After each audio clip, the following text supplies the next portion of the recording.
privileged. We come from like rights-based societies.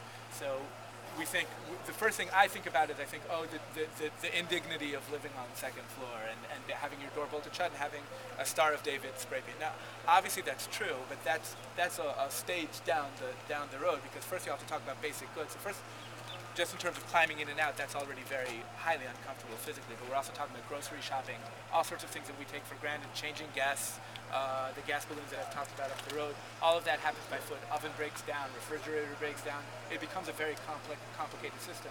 But if you take it up a notch, let's say the Palestinian cemetery is here. So technically they would need to cross the road to bury, but they can't. So they have to walk actually around the city to bury on the other side of the street.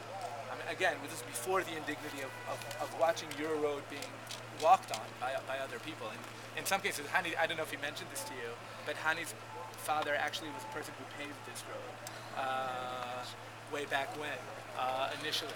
So, but if we talk about medical, like a medical emergency, and I always try to think of like a positive medical emergency, like childbirth or something like that, it's still very complicated. So first of all, what are the ways to deal with that? So the first level is that there's a Magen David Adom, which works here, to subsection of the Red Cross, but they don't treat Palestinians.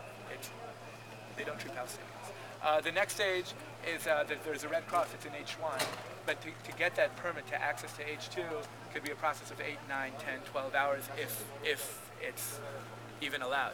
The third level would be the military ambulance, which would be in charge, because we're saying there's but that's always the last on the priority list, so that will also take, because there are a lot of things happening. There are few ambulances, and you want to take care of your soldiers and so on. So the last thing you're going to be dealing with is childbirth on the other side. So a lot of times what happens is, and again, just structurally, that's what it means. So a lot of times what happens is people already plan ahead when to live not in their house based on like ninth month pregnancy. You'll have people living in it, and sort of the more you dig and as I've been coming back here and meeting more Palestinians and listening to these stories, you understand a lot of things that you take for granted just on a basic sort of healthcare level, like a basic healthcare level, much more basic than in other places. But even issues of let's say an ambulance was to come here, so it wouldn't even be able to open the door because the door is bolted shut. So that none of these three options, at least for these families, are even a possibility, and everything they would have to do by foot. So if we talk about emergencies which are unforeseen, like heart attacks and things like that, that already becomes a much more complicated issue. And when you start talking with people, you realize it's very much part of the lives of people here. Now,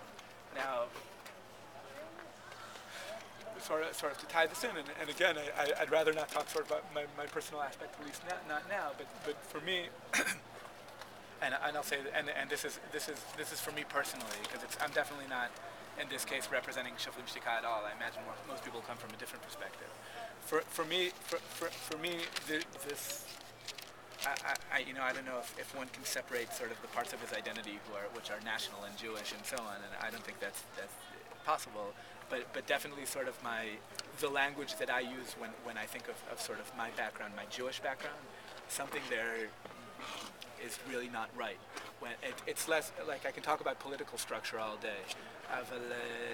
There's just something which as a Jew doesn't fit, and like I'll try to minimize again my into this, because I know I'm supposed to be sort of more just detached and just pointing out things, but there are some things where you can say, and the reason I'm saying this is because in one of the cases, of course, this is in high court as well. So in one of the instances, one of the military officials said, well, we're only talking about 3 families. We're not talking about, and that's a problem when you start talking about political structure. When you talk about political structure, 3 families become a statistic. And for me, and for me on a personal level, these 3 families are the reason I'm doing these tours. So I only know one of them, or one of the people in one of the families. But it's not about the knowledge of them, but it's a knowledge of the fact that there's a Magen David on their door, which is something which they're very aware of. Which, whether we like it or not, this is something which I hope they're stressing on the Israeli tour as well. It's very important for me to stress.